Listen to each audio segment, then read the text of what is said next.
Assalamualaikum warahmatullahi wabarakatuh. Kami dari kelompok 7 TOR Sejarah Lisan yang akan membahas tentang tradisi tudung lingkup yang ada di kota Jambi seberang. Saya Distafa Reza dengan NIM A1J1230039 dan teman saya. Saya Vito Mamariri dengan NIM A1J1230033. Saya Andi Nurul Hadra dengan NIM A1J10007. Saya Rino Revalino dengan NIM A1J1230023. Sekian dari perkenalan kami, langsung saja. Cus. Baik, Assalamualaikum. Assalamualaikum warahmatullahi wabarakatuh. Waalaikumsalam warahmatullahi wabarakatuh. Kami dari kelompok berapa? Kelompok 7 grup TOR Sejarah Lisan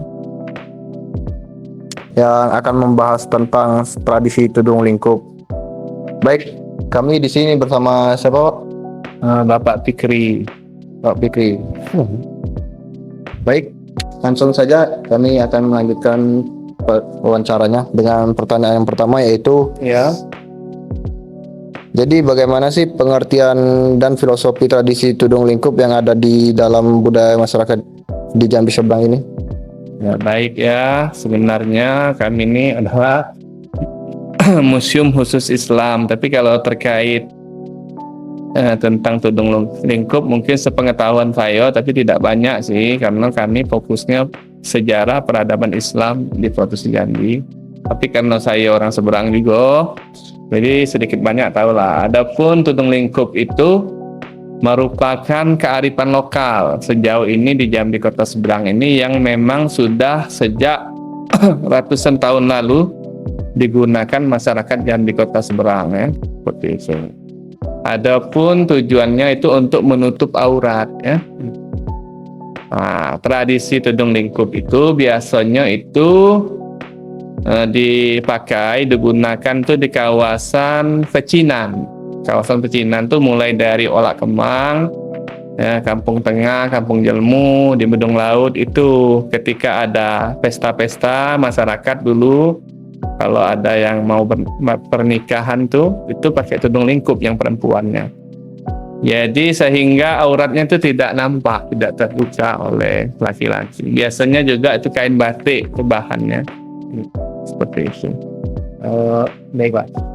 Mungkin pertanyaan selanjutnya, seberapa penting sih tudung lingkup itu di dalam kehidupan masyarakat Jambi seberang, Pak?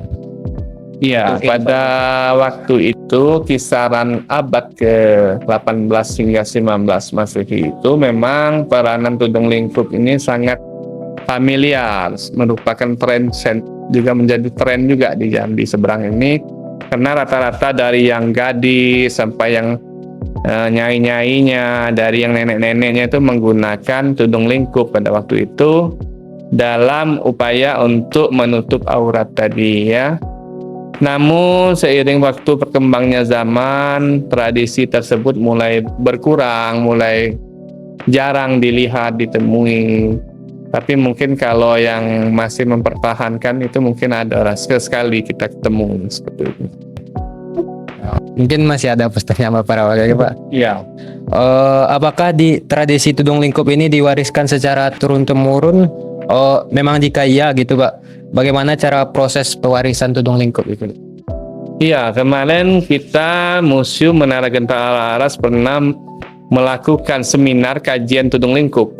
Kebetulan beberapa waktu lalu kami mendatangkan ini semacam keluarganya ahli warisnya pada waktu itu yang memang sempat menggunakan secara turun-temurun seperti itu. Memang itu secara turun-temurun. Jadi ada di sebuah kampung, misalnya di Kampung Jelmu itu, dulunya masyarakatnya itu rata-rata menggunakan tudung lingkup tadi setiap kegiatan-kegiatannya seperti itu. Tapi memang sekali lagi saat ini memang sudah jarang, kecuali ada kegiatan yang kita buka untuk mengangkat kembali tradisi tudung lingkup tadi atau kain duo tadi, ya. Nah, seperti itu. Nanti saya kasih ya catatannya, ya. Nah, mungkin ada sekitar 2 pertanyaan lagi, Pak. Ya. Dalam kegiatan misalnya ada acara festival gitu, Pak. Ya. Tudung lingkup ini digunakan atau sebagai misalnya ketua adat, cuman ketua adat yang pakai-pakai itu Pak, kayak istri dari ketua adat gitu. Nah, kalau dahulunya tuh digunakan oleh hampir seluruh perempuan yang menjadi warga Jambi Kota Seberang. Kalau sekarang tuh setiap ada acara tuh memang kita jadikan tema saja untuk mengangkat kembali tradisi kearifan lokal tudung lingkup tadi agar tidak hilang seperti itu. Sekarang kami dari Dinas Pariwisata Provinsi Jambi juga mulai menggali lagi kebiasaan-kebiasaan yang telah menjadi tumbuh di tengah masyarakat itu yang disebut kearifan lokal tadi. Memang kita tuh adopsinya itu dari Timur Tengah, dari cadar itulah istilahnya, dengan memakai hukum adat bersendi syarat bersendi kitabullah adalah poinnya kan. Pertanyaan selanjutnya Pak, tudung lingkup ini kan biasanya kan ada diproduksi, misalnya tadi Bapak bilang diwariskan. Tudung lingkup ini ada diproduksi secara massal atau dibikin oleh keluarga pewaris gitu Pak? Oh, kalau tudung lingkup itu sih tergantung ya, banyak yang punya kain batik biasa tuh lah, tapi dibuat untuk sarung kain duo seperti itu. Tidak diproduksi, tapi di rumah-rumah batik banyak di Jambi Kota Seberang. Kainnya itu bisa dijadikan tudung lingkup seperti itu. Mungkin masih ada pertanyaan lagi? Mungkin ada.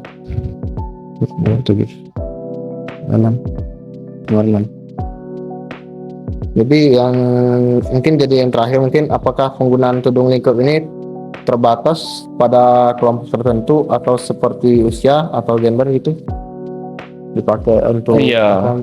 Kalau awalnya dulu untuk yang muda-mudi, yang gadis-gadis, untuk menutup aurat dari anak perempuan kita agar lebih terjaga ibaratnya auratnya pada waktu itu.